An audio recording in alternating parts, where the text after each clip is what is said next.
പരിശുദ്ധ ഫ്രാൻസിസ് മാർപ്പാപ്പയുടെ ദേഹവിയോഗം പൊതുസമൂഹത്തിൽ വലിയ ആഘാതം സൃഷ്ടിച്ചിരിക്കുകയാണ്. ആ വേർപാടിൻ്റെ ദുഃഖം നമ്മൾ പങ്കുവയ്ക്കുകയാണ്. അതോടൊപ്പം തന്നെ പരിശുദ്ധ ഫ്രാൻസിസ് മാർപ്പാപ്പ ലോകത്തിന് മുഴുവനും നൽകിയ വിലപ്പെട്ട സംഭാവനകളെ അനുസ്മരിക്കുകയാണ്. മാധ്യമങ്ങളിലൂടെ അഭിമന്യ തോമസ് ജെ നെറ്റോപിതാവിൻ്റെ സന്ദേശം നിങ്ങൾ സംപ്രേഷണം ചെയ്യുകയാണ്. വന്ന എല്ലാവർക്കും ഹൃദ്യമായ സ്വാഗതം. എത്രയും സ്നേഹമുള്ള സഹോദരങ്ങളെ, നമുക്കെല്ലാവർക്കും വളരെയേറെ ഇഷ്ടമായിരുന്ന ഫ്രാൻസിസ് പാപ്പയുടെ ഒരർത്ഥത്തിൽ വളരെ പെട്ടെന്നുള്ള വിയോഗം എനിക്കതൊരു ഞെട്ടലായിട്ടാണ് കേട്ട ഉടനെ അനുഭവപ്പെടുന്നത്. അതിനൊരു കാരണം, അദ്ദേഹം കുറേ നാൾ രോഗം കാരണം ആശുപത്രിയിൽ ചികിത്സയിലായിരുന്നു. ഏതാണ്ട് ഭേദമായപ്പോൾ തിരിച്ച് അദ്ദേഹത്തിൻ്റെ വസതിയിലെത്തി. ഏറ്റവും പ്രധാനപ്പെട്ട ക്രൈസ്തവ വിശ്വാസത്തിൻ്റെ ഏറ്റവും പ്രധാനപ്പെട്ട ദിവസങ്ങളായ ക്രിസ്തുവിൻ്റെ പീഡാനുഭവവും കുരിശുമരണവും ഉയർപ്പും ആഘോഷിക്കുന്ന വിശുദ്ധവാര ദിനങ്ങളിൽ അദ്ദേഹം ആ ചടങ്ങുകൾക്ക് പങ്കുചേരുവാനിടയായി. ഏറ്റവും പ്രത്യേകിച്ച് ഇന്നലെ അദ്ദേഹം സാധാരണ ഈസ്റ്റർ ദിനത്തിൽ നഗരത്തോടും ലോകത്തോടും നൽകുന്ന ഒരു സന്ദേശമുണ്ട്. അത് അദ്ദേഹം നിർവഹിച്ചു. ആ സാഹചര്യത്തിലാണ് ഇന്ന് പെട്ടെന്ന് അദ്ദേഹത്തിൻ്റെ ആ വിയോഗം ലോകം കേൾക്കുവാനായിട്ടിടയായത്. വളരെയേറെ ആദരവും ബഹുമാനവും നന്ദിയുമാണ് ഫ്രാൻസിസ് പാപ്പയെ സ്മരിക്കുമ്പോൾ ഈ സന്ദർഭത്തിൽ എൻ്റെ മനസ്സിൽ നിറഞ്ഞു നിൽക്കുന്നത്. കാരണം അദ്ദേഹം നമുക്ക് എല്ലാവർക്കും ഏറ്റവും ഇഷ്ടമാകുന്നതിൻ്റെ പിന്നിൽ എനിക്ക് തോന്നുന്നത്, അദ്ദേഹത്തിന് ഏറ്റവും മാതൃകയായി അദ്ദേഹം സ്വീകരിച്ചത് വിശുദ്ധ ഗ്രന്ഥത്തിലുള്ള യേശുക്രിസ്തുവിനെ തന്നെയാണ്. യേശുവിനെ ഏറ്റവും നന്നായി മനസ്സിലാക്കുകയും അനുഭവിക്കുകയും ആ ക്രിസ്തുവിൻ്റെ പ്രതിപുരുഷനായിട്ട് കത്തോലിക്കാ സഭയുടെ പരമാചാര്യനായിട്ട് അദ്ദേഹം തിരഞ്ഞെടുക്കപ്പെട്ടപ്പോൾ ആ നിയോഗം വളരെ വിശ്വസ്തയോടുകൂടി അദ്ദേഹം നിർവഹിച്ചു. ചുരുക്കത്തിൽ എനിക്ക് തോന്നുന്നത്, സുവിശേഷത്തിൽ കാണുന്ന ക്രിസ്തുവിനെ അതിൻ്റെ എല്ലാ ചൈതന്യത്തിലും സ്വാംശീകരിക്കുവാനായിട്ട് ശ്രമിച്ചു. അതാണ് അദ്ദേഹത്തിൻ്റെ ജീവിതത്തിൻ്റെ ഏറ്റവും പ്രധാനപ്പെട്ട സവിശേഷത. വിശ്വസ്തതയായിരുന്നു. അദ്ദേഹത്തെ വിളിച്ച ദൈവപുത്രനായ യേശു ക്രിസ്തുവിനോടുള്ള വിശ്വസ്തത, യേശുവിൻ്റെ സന്ദേശത്തോടുള്ള വിശ്വസ്തത, അത് ഇന്നത്തെ ലോകത്തിൽ വർത്തമാന കാലത്തിൽ ഏറ്റവും നല്ല രീതിയിൽ അത് കമ്മ്യൂണിക്കേറ്റ് ചെയ്യുവാൻ, വാക്കുകൾ കൂടുതൽ എന്നതിനേക്കാൾ അദ്ദേഹത്തിൻ്റെ ജീവിതത്തിലൂടെ കമ്മ്യൂണിക്കേറ്റ് ചെയ്യുവാനായിട്ട് അദ്ദേഹം പരിശ്രമിച്ചു എന്നതാണ് നമുക്ക് മനസ്സിലാവുന്നൊരു കാര്യം. അപ്പം തീർച്ചയായിട്ടും സഭാ സമൂഹത്തിനുള്ളിലും ലോകത്തിനും അദ്ദേഹം പുതിയ ജീവിത ശൈലികളും പുതിയ സമീപനങ്ങളുമാണ് സംഭാവന നൽകിയിരിക്കുന്നത്. ഏത് ജീവിത തുറയിലുള്ളവർക്കും ഇന്നത്തെ കാലഘട്ടത്തിൽ അദ്ദേഹത്തിൻ്റെ ആ മാതൃകയും അദ്ദേഹത്തിൻ്റെ ആ പ്രവർത്തന ശൈലിയും ഇടപെടുന്ന രീതികളുമെല്ലാം ഏറ്റവും പ്രാധാന്യത്തോടു കൂടി അനുകരിക്കാവുന്നതാണ്, സ്വീകരിക്കാവുന്നതാണ്. എനിക്ക് തോന്നുന്നു ഈ കാലഘട്ടത്തിൽ സഭാ സമൂഹത്തിനുള്ളിൽ തന്നെ അദ്ദേഹം റിന്യൂവലിന് വേണ്ടി, നവീകരണത്തിന് വേണ്ടിയുള്ള ശ്രമങ്ങൾ വളരെ ആത്മാർത്ഥതയോടുകൂടി അദ്ദേഹം നിർവഹിച്ചു എന്നുള്ളതാണ്. പാപ്പയായിട്ട് തിരഞ്ഞെടുക്കപ്പെട്ട ആ കാലത്ത് തന്നെ, ആ ദിവസം തന്നെ പതിവ് പോലെ പുതുതായി തിരഞ്ഞെടുക്കപ്പെട്ട പാപ്പ ജനങ്ങളെ കാണുവാൻ പത്രോസിൻ്റെ ബസിലിക്കയുടെ ബാൽക്കണിയിൽ വന്നു നിൽക്കുമ്പോൾ അവിടെ അന്ന് കൂടിയ ജനസമൂഹത്തെ അതിശയപ്പെടുത്തുമാറ് അദ്ദേഹം ജനത്തെ ആസ്വദിക്കുന്നതിനു പകരം ബ്ലസ് ചെയ്യുന്നതിന് മുമ്പായിട്ട് ജനങ്ങൾ അദ്ദേഹത്തെ ബ്ലസ് ചെയ്യാനായിട്ട് അദ്ദേഹം ശിരസ് നമിച്ച് നിന്നത് എല്ലാവരെയും ആകർഷിച്ച ഒരു ജസ്റ്ററാണ്. അത് വളരെയേറെ മെസ്സേജ് കമ്മ്യൂണിക്കേറ്റ് ചെയ്യുന്ന ഒന്നാണ്.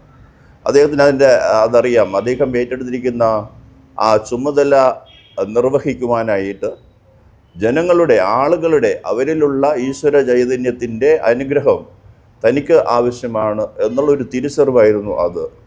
അതുപോലെ തന്നെ അദ്ദേഹം സ്വീകരിച്ച ആ പേര്, ഫ്രാൻസിസ് എന്നുള്ള പേര്, അത് വളരെയേറെ സന്ദേശം ലോകത്തിന് നൽകുന്ന ഒരു സ്റ്റെപ്പായിരുന്നു. അതായത് അസീസിലെ ഫ്രാൻസിസ് സേവ്യറിൻ്റെ ജീവിതശൈലി, ക്രിസ്തുവിനോട് ഏറ്റവും അടുത്തു നിൽക്കുന്ന ഒരു വലിയ വിശുദ്ധനാണ് അസീസിലെ ഫ്രാൻസിസ്. അദ്ദേഹത്തിൻ്റെ ആ ചൈതന്യം, അദ്ദേഹത്തിൻ്റെ ആ ദാരിദ്ര്യ അരൂപി, പാവങ്ങളോടുള്ള, പ്രകൃതിയോടുള്ള അടുപ്പവും, അതൊക്കെ എല്ലാം അദ്ദേഹത്തിൻ്റെ പേര് കൊണ്ട് തന്നെ ലോകത്തിന് മുമ്പിൽ അവതരിപ്പിക്കുവാനായിട്ട് ശ്രമിച്ചു. എനിക്ക് തോന്നുന്നു ഈ കാലഘട്ടത്തിൽ ലോകം വളരെയേറെ പ്രതിസന്ധികളിലൂടെ പോവുകയാണ്. കാലാവസ്ഥാ വ്യതിയാനം ഏറ്റവും കാലികമായിട്ടുള്ളൊരു വിഷയമാണ്. പാപ്പ ഏറ്റവും കൂടുതൽ പ്രാധാന്യം കൊടുത്തത്, പ്രത്യേകിച്ച് ലോകത്തിൻ്റെ മുന്നിൽ ഈ കാലാവസ്ഥാ വ്യതിയാനത്തിൽ നമ്മൾ മനുഷ്യരുടെ ഭാഗത്തു നിന്ന്, ജനസമൂഹങ്ങളുടെ ഭാഗത്തു നിന്ന്, രാഷ്ട്രങ്ങളുടെ ഭാഗത്തു നിന്നുണ്ടാകേണ്ട സമീപനം, അദ്ദേഹത്തിൻ്റെ ആ ചാക്രിക ലേഖനത്തിലൂടെ തന്നെ 2013 തന്നെ അദ്ദേഹം ലൗദാത്തോ സി, അങ്ങേക്ക് സ്തുതി എന്നുള്ളതിലൂടെ ലോകത്തിൻ്റെ മുമ്പിൽ അത് അവതരിപ്പിച്ചു. വളരെ താല്പര്യപൂർവ്വമാണ് വിവിധ ജനവിഭാഗങ്ങളും ലോകരാഷ്ട്രങ്ങളും അതിനെ കണ്ടത്. ഈ അടുത്ത കാലത്ത് തന്നെ വേണ്ടത്ര രീതിയിൽ ലോകരാഷ്ട്രം അതിൻ്റെ തലവന്മാർ ഉൾക്കൊള്ളുന്നില്ല എന്ന് കണ്ടപ്പോൾ അദ്ദേഹം അതിനെ റിമൈൻഡ് ചെയ്തുകൊണ്ട് ദൈവത്തിന് സ്തുതി എന്നുള്ള രീതിയിൽ വീണ്ടും ഒരു ചാക്രിക ലേഖനം നൽകി. അപ്പം കാലികമായി ക്രിസ്തുവിൻ്റെ സന്ദേശം ജീവിക്കുവാനായിട്ട് ലോകത്തിന് മുമ്പിൽ തന്നെ അദ്ദേഹത്തിൻ്റെ ആ പരിശ്രമമാണ് അതിൽ കാണിക്കുക.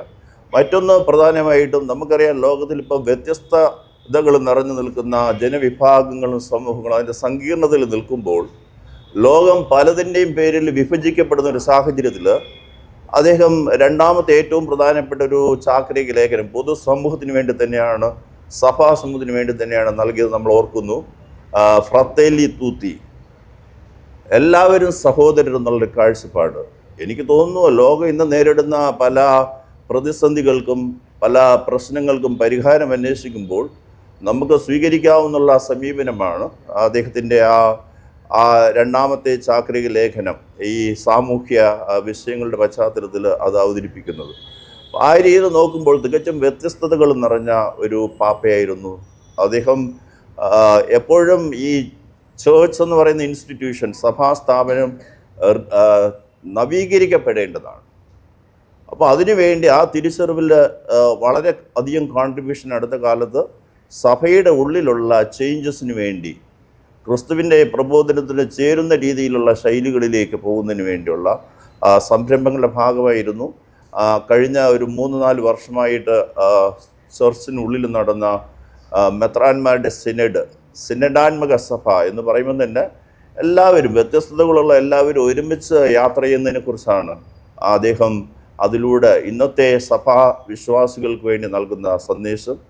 അതിന് കണ്ടിന്യൂറ്റി വരാൻ വേണ്ടിയിട്ട് അദ്ദേഹം ഒരു സമ്മേളനം കൂടെ അനൗൺസ് ചെയ്തിട്ടുണ്ട്. സ്വാഭാവികമായും അത് ഇനി പുതുതായി വരുന്ന പാപ്പ ആ ഒരു പന്താവ് സ്വീകരിക്കുമെന്നുള്ളതിൽ സംശയമൊന്നുമില്ല. ആ തരത്തിൽ സഭാസമൂഹത്തിൻ്റെ ഉള്ളിൽ തന്നെ വളരെയേറെ പുതിയ ശൈലികളും സമീപനങ്ങളും രൂപപ്പെടുത്താൻ വേണ്ടി അദ്ദേഹം പ്രത്യേകം ശ്രദ്ധിച്ചിരുന്നു. എനിക്ക് തോന്നുന്നു അദ്ദേഹത്തിൻ്റെ ആ ജനനം കൊണ്ട് തന്നെ ഒരു യൂറോപ്യൻ ബാക്ക്ഗ്രൗണ്ട് റൂട്ട് അദ്ദേഹത്തിനുണ്ട്, വേരുകൾ. അതോടൊപ്പം തന്നെ വളർന്നതും ജീവിച്ചതുമായിട്ടുള്ള സാഹചര്യം ലാറ്റിൻ അമേരിക്കൻ കോണ്ടെക്സ്റ്റാണ്. അപ്പോൾ ലോക രാജ്യങ്ങളുടെ അവസ്ഥകളും കാര്യങ്ങളും മനസ്സിലാക്കി തന്നെയാണ് അദ്ദേഹം പാപ്പയുടെ സ്ഥാനത്തേക്ക് വരുന്നത്. അതുകൊണ്ട് തന്നെയാണ് പാവങ്ങളോട്, കുടിയേറ്റക്കാരോട്, സ്ട്രഗിളിലൂടെ കടന്നു പോകുന്ന എല്ലാവരുടെയും വേദനകളും ദുഃഖങ്ങളും സ്വന്തമായി ഉൾക്കൊണ്ടുകൊണ്ട് ലോകത്തിന് സമാധാനത്തിൻ്റെയും ഉൾച്ചേരലിൻ്റെയും സഹവർത്തിത്വത്തിൻ്റെയുമായ സന്ദേശം നൽകുന്നത്. എനിക്ക് ഓർമ്മ വരുന്നത്, കോവിഡ് കാലത്ത് ലോകം ആശങ്കയിൽ നിൽക്കുന്ന അവസരത്തിലും അദ്ദേഹം പ്രാർത്ഥനയ്ക്ക് വേണ്ടി അവിടെ വത്തിക്കാൻ ബസിലിക്കയിൽ വൈകുന്നേരങ്ങളിൽ ഒരുമിച്ച് കൂടുകയും ലോകത്തിന് പ്രതീക്ഷ നൽകുന്ന തരത്തിലുള്ള അദ്ദേഹത്തിൻ്റെതായ രീതിയിൽ ലോക ജനതയ്ക്ക് വേണ്ടി പ്രാർത്ഥിക്കുന്ന ഒരു ശൈലിയും ഒരു സമീപനവും നമുക്ക് കാണുവാനായിട്ട് സാധിക്കും. ഈ അടുത്ത നാളിൽ തന്നെ അദ്ദേഹത്തിൻ്റെ ഭാഗത്തു നിന്ന് നമ്മൾ കണ്ടതാണ്, ഈ വിശുദ്ധ വാരത്തിൽ തന്നെ ആരോഗ്യം വീണ്ടും കിട്ടിയപ്പോൾ സമൂഹത്തിൽ ഏത് തരത്തിലുള്ള ആളുകൾക്കാണ് മുൻഗണന നൽകേണ്ടത്, പരിഗണിക്കപ്പെടേണ്ടത് എന്നതിൻ്റെ തെളിവാണല്ലോ അദ്ദേഹം ജയിൽ സന്ദർശിച്ച് അവരുടെ പാദങ്ങൾ കഴുകുന്ന ഒരു ഇത്. ഓരോ ജസ്റ്റേഴ്സും ഓരോ സൈനും ഒരു മെസ്സേജാണ്. ആ തരത്തിൽ കരുണയുടെയും സ്നേഹത്തിൻ്റെയും സഹാനുഭൂതിയുടെയുമായ ഒരു ജീവിതവും ഒരു സന്ദേശവുമാണ് അദ്ദേഹം പുലർത്തിയത്. അതിൻ്റെ ചുരുക്കം എനിക്ക് മനസ്സിലാവുന്നിടത്തോളം സുവിശേഷങ്ങളിൽ വായിക്കുന്ന, വിശുദ്ധ ബൈബിളിൽ വായിക്കുന്ന ക്രിസ്തുവിനെ ഏറ്റവും അടുത്ത് അനുഗമിക്കുവാൻ, ക്രിസ്തുവിൻ്റെ മെസ്സേജ് ജീവിക്കുവാൻ ഇന്നത്തെ കാലഘട്ടത്തിന് ചേർന്ന രീതിയിൽ അത് സഭയുടെ ഉള്ളിലും ലോകത്തിലും അവതരിപ്പിക്കുവാനായിട്ട് അങ്ങേയറ്റം ശ്രമിച്ച ഒരാളാണ്. അദ്ദേഹത്തിൻ്റെ ആ ജീവിത ശൈലി വളരെ സിമ്പിളാണ്, വളരെ സിൻസിയറാണ് അദ്ദേഹത്തിൻ്റെ വാക്കുകളിലും പ്രവൃത്തികളിലുമെല്ലാം. അപ്പം എന്നെപ്പോലുള്ള ആളുകൾക്കും ലോകത്തിലുള്ള നേതൃത്വത്തിലിരിക്കുന്ന ആർക്കും വളരെയേറെ പാഠങ്ങൾ, വളരെയേറെ മാതൃക നൽകി കടന്നു പോകുന്നു. വളരെ ആദരവോടുകൂടിയും നന്ദിയോടുകൂടിയാണ് അദ്ദേഹത്തിൻ്റെ ധന്യമായ ജീവിതത്തെ നിങ്ങളെല്ലാവരോടുമൊപ്പം പൊതുസമൂഹത്തോടൊപ്പം ഞാൻ കാണുന്നതും സ്വീകരിക്കുന്നതും. അദ്ദേഹത്തിൻ്റെ വിയോഗത്തിലുള്ള അഗാധമായ വേദനയും ദുഃഖവും പൊതുസമൂഹത്തിലുള്ള സുമനസ്സുകളോട് ചേർന്ന് ഞാനും അത് ഉൾക്കൊള്ളുകയും അദ്ദേഹത്തിൻ്റെ ആത്മശാന്തിക്കായിട്ട് ദൈവത്തോട് പ്രത്യേകം പ്രാർത്ഥിക്കുകയും ചെയ്യുന്നു.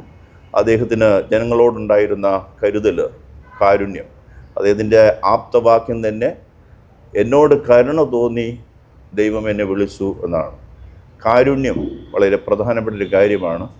അത് ഇന്നത്തെ ലോകത്തിൽ അത് ആവശ്യമായിരിക്കുന്ന ജനവിഭാഗങ്ങൾക്ക്, പ്രത്യേകിച്ച് യുദ്ധമെല്ലാം നടക്കുമ്പോൾ ഇരകളാക്കപ്പെട്ട ആളുകൾക്ക് വേണ്ടി ലോക നേതാക്കളോട് ആരും പറയാത്ത രീതിയിൽ അദ്ദേഹത്തിൻ്റെ നിലപാടുകൾ ലോകത്തിൻ്റെ നന്മയ്ക്ക് വേണ്ടി, വേദനിക്കുന്ന ആളുകളുടെ നന്മയ്ക്ക് വേണ്ടി അത് പറയുവാൻ ഉള്ള ആ നല്ല മനസ്സ് കണ്ടു. ഏറ്റവും അവസാനമായിട്ട് അമേരിക്കയുടെ വൈസ് പ്രസിഡൻറ്റ് കഴിഞ്ഞ ദിവസം അദ്ദേഹത്തെ കണ്ടു. അതും വളരെയേറെ സൂചന നൽകുന്ന കാര്യമാണ്. ഇന്നത്തെ ലോക സാഹചര്യത്തിൽ അദ്ദേഹത്തിൻ്റെ ആ തിരിച്ചുവരവ്, ആ രോഗശൈലിയിൽ നിന്നുള്ള തിരിച്ചുവരവ് ഒരു പുതിയ പ്രത്യാശയായിരുന്നു. ക്രൈസ്തവരെ സംബന്ധിച്ച് ഏറ്റവും പ്രധാനപ്പെട്ട ദിവസമാണ് ഈസ്റ്റർ. അത് ലോകത്തിനൊരു വലിയ പ്രത്യാശ നൽകുന്നതാണ്. ആ പ്രത്യാശയുടെ സന്ദേശമാണ് ഫ്രാൻസിസ് പാപ്പ തൻ്റെ ജീവിതത്തിലൂടെയും അദ്ദേഹത്തിൻ്റെ ഈ ലോകത്തു നിന്നുള്ള അദ്ദേഹത്തിൻ്റെ ദേഹവിയോഗത്തിലൂടെയും നമ്മുടെ മുന്നിൽ വയ്ക്കുന്നത്. അദ്ദേഹം ഒരേ സമയം ദൈവത്തിൻ്റെ ഒരു ദാനമാണ്, ഗിഫ്റ്റാണ്. അതുപോലെ തന്നെ ലോകത്തിലുള്ള എല്ലാവർക്കും അദ്ദേഹം ഒരു അനുഗ്രഹമായിരുന്നു. അദ്ദേഹം ഈശ്വര സന്നിധിയിലിരുന്ന് വേദനിക്കുന്ന മനുഷ്യർക്ക് വേണ്ടി, എല്ലാ തരത്തിലുള്ള മനുഷ്യർക്ക് വേണ്ടി പ്രാർത്ഥിക്കുകയും അദ്ദേഹത്തിൻ്റെതായ ആത്മീയ സാന്നിധ്യം പകരും എന്നുള്ള പ്രത്യാശയാണുള്ളത്. നമുക്ക് അദ്ദേഹത്തോടുള്ള സ്നേഹവും ആദരവും, അദ്ദേഹം ജീവിച്ച ആ ജീവിത ശൈലി അനുകരിച്ചുകൊണ്ട് ജീവിക്കുവാനായിട്ട് പരിശ്രമിക്കാം. അതൊരു ചലഞ്ചാണ്. പക്ഷെ ആ ചലഞ്ച് എന്തുകൊണ്ടും അർത്ഥവത്താണ് എന്നെനിക്ക് തോന്നുന്നു. ഇത്രയും താല്പര്യത്തോടു കൂടി ഫ്രാൻസിസ് പാപ്പയെ അനുസ്മരിക്കുവാനും അദ്ദേഹത്തിൻ്റെ ജീവിതത്തിൽ പ്രധാനപ്പെട്ട ചില കാര്യങ്ങൾ പെട്ടെന്ന് എൻ്റെ ഓർമ്മയിൽ വന്നത് പങ്കുവയ്ക്കാനും നിങ്ങൾ അവസരം നൽകിയതിന് പ്രത്യേകം നന്ദിയുണ്ട്. ഈ സന്ദേശം നിങ്ങൾക്ക് ഉൾക്കൊണ്ട സന്ദേശം പൊതുസമൂഹത്തിൽ അറിയിക്കുക. ലോകത്തോടൊപ്പം എല്ലാവരോടൊപ്പം അദ്ദേഹത്തിൻ്റെ ആത്മശാന്തിക്ക് വേണ്ടി പ്രാർത്ഥിക്കുന്നു. നന്ദി. പാപ്പയെ സംബന്ധിച്ചിടത്തോളം എല്ലാ മനുഷ്യരുടെ അടുത്ത് ഈ സമാധാനത്തിൻ്റെയും സ്നേഹത്തിൻ്റെയും സന്ദേശം എത്തിക്കുക എന്നുള്ളത്, ഇന്ത്യ പോലുള്ള ഒരു രാജ്യത്ത് തീർച്ചയായിട്ടും അദ്ദേഹത്തിന് ആഗ്രഹം ഉണ്ടായിരുന്നു. നമുക്കറിയാം നമ്മുടെ രാജ്യത്തിൻ്റെ പ്രത്യേക സാഹചര്യങ്ങളിൽ അത് നടന്നില്ല. സ്വാഭാവികമായിട്ടും വരും നാളുകളിൽ അടുത്ത പാപ്പയായിട്ട് വരുന്നവർക്ക് അവസരം കിട്ടട്ടെ എന്നാണ് എൻ്റെ ആഗ്രഹം. അത് നടക്കട്ടെ. എനിക്ക് തോന്നുന്നു ഈ സമയത്ത് അവിടെ പോകുന്നതിന് പകരം ഇവിടെ ഇരുന്ന് തന്നെ ആ ധന്യമായ ജീവിതത്തെ അനുസ്മരിക്കുകയും പ്രാർത്ഥിക്കുകയും ചെയ്യുക എന്നുള്ളതായിരിക്കും ഏറ്റവും നല്ലത്. അദ്ദേഹം ആഗ്രഹിക്കുന്നു അതാണ്. അദ്ദേഹം തന്നെ നേരത്തെ തന്നെ നോട്ട് ചെയ്തിട്ടുണ്ട് അദ്ദേഹത്തെ എങ്ങനെ സംസ്കരിക്കണം, വളരെ സിമ്പിളായിട്ട് ആ ഉള്ളത്. അപ്പോൾ ആ ഒരു മനസ്സുള്ള അദ്ദേഹത്തിന് വേണ്ടി ഇത്രയും യാത്ര ചെയ്യുന്നതിനേക്കാളും എവിടെ ആയിരിക്കുന്നു അവിടെ ഇരുന്നുകൊണ്ട് അദ്ദേഹത്തിൻ്റെ ജീവിതത്തെ, സന്ദേശത്തെ ഓർക്കുകയും നന്ദി പറയുകയും ചെയ്യുക എന്നുള്ളതായിരിക്കും നല്ലതെന്ന് എനിക്ക് തോന്നുന്നു വ്യക്തിപരമായി.